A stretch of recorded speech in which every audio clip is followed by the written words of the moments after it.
This is how to use a number path. A number path is different than a number line. A number path allows you to see pictures of objects to help you compare numbers or add and subtract. Sometimes jumping from using objects to a number line is difficult because the ticks on the number line show units of length between the numbers, or 0 has a dot or a tick, and students become confused and count the dots or ticks, which sometimes gives them the wrong answer. So we like to start with using a number path. Let's look at how we can use our number path. We're going to start by using our number path to show how many. Sometimes I will ask students to show me a number on the number path, and I will say, show me 4 on the number path, and they will circle the 4. But this is only one thing with the number or the numeral 4 printed on it. What I really want students to understand is that when you show me 4 on a number path, you're actually showing me 4 things. If I say, show me 7 on a number path, you can show me 7 things. And you understand that this number 7 represents or shows all 7 things. Okay? Let's try using our number path for some addition. So if I said, show me 3, then you would start by showing me 3. If I said, show me 3 plus 2 more, then you could show me 2 more. Okay? And all together, you could count the number of objects here, and you could see that I end up having 5 things. So I had 3 things plus 2 more things equals 5 things. And I can count the boxes, 1, 2, 3, 4, 5. And now I understand that the 5 stands for 5 things. Okay, let's try another one. Let's try 2 plus 5. So this is our start. We're starting with 2 things. This is my action. It wants me to add 5 things. So I need to count 5 boxes. 1, 2, 3, 4, 5. That is 5 things. And now I can see that when I take 2 things and add 5 things, I end up with 7 things. And I can count them to be sure. 1, 2, 3, 4, 5, 6, 7. 2 plus 5 equals 7. We can also use our number path to show subtraction. Go. So if I said, show me 8, we could show 8. Okay. Now if I said remove 5, you could take away or remove 5. And I can count back.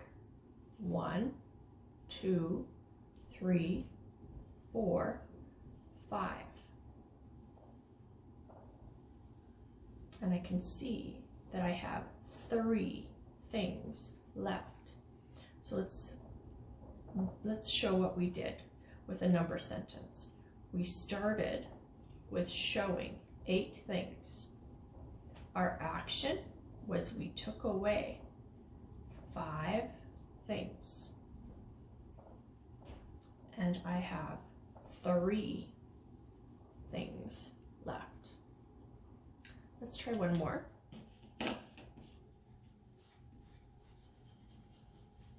Takes a little while to erase the pen. If I said I wanted to solve the equation 9 subtract 3, how could I use my number path? Well, this is always my starting number, so I have to show 9 or start with 9 things.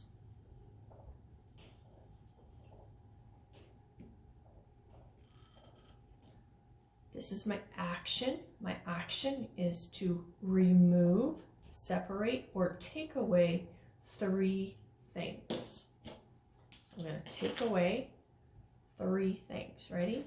1, 2, 3. And this is how many things I have left. And I can see that the 6 shows or represents 6 things. 1, 2, 3, 4, 5, 6 things. So 9 subtract 3 equals 6.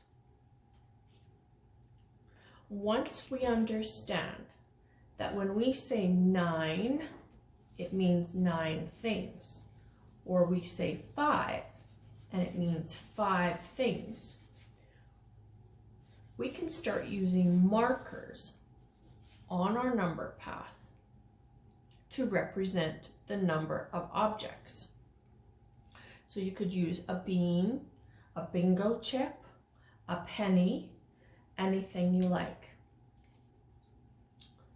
We can use them to count forward and backwards to solve addition and subtraction. So I'm going to use a marker on my path to solve 3 plus 2. So I'm putting my marker on the 3. Let's write down our equation first. But I'm understanding when I put it down on the 3 that it actually stands for 3 things. It stands for 3 things. So I'm starting with 3, and then it wants me to add 2. So I'm going to count forward or move forward 2 spaces. 1, 2. But again, what that really shows is that I've added 2 squares or 2 things. Okay, I've added 2 things. And that has put me at 5. So I know my answer is 5, but I need to understand that my 5 actually represents or shows 5 things. Let's try it with just the 1 marker this time. Let's try and solve 5 subtract 3. So here's my start, and I put it on the 5. Now it tells me that I have to take away, separate, or remove 3. So I'm going to count back 3.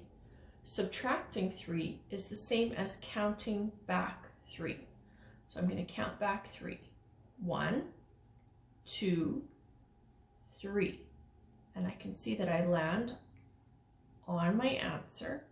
5 subtract 3 equals 2.